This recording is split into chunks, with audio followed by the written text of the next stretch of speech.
Hello guys, so pasensya na kayo, ngayon lang ulit tayo nakapag-upload ng video. So welcome to RPTV. Sa video na ito, ituturo ko sa inyo ang CapCut Tutorial Cinematic Intro ngayon 2026. So ito na nga guys, so mag-add tayo ng text. Ayan.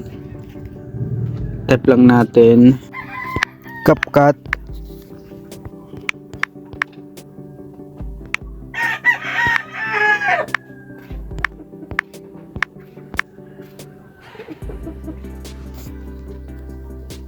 So hanap tayo ng font.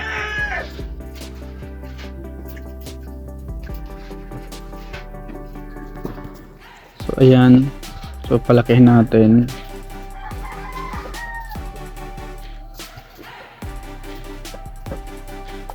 So ayan, so hanapin natin yung animation, lagyan natin ng animation, then tong rapid orbit.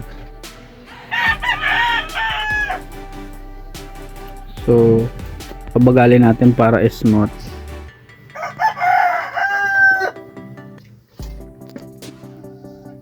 So ayan, check na natin, and then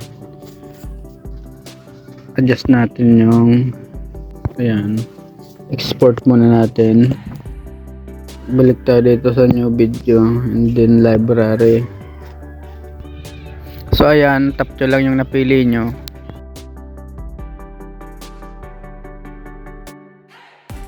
and then next, add overlay. Hanapin natin yung export natin kanina. Ayan, ito yun.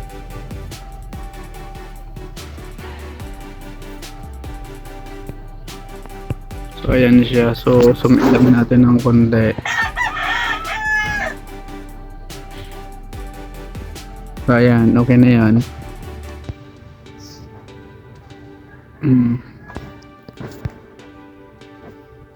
Pagkatapos nyan, punta tayo dito sa splice, piliin natin yung darken. So ayan, adjust natin yung splice nya. So ayan, okay na yan. Check na natin, try natin i-play.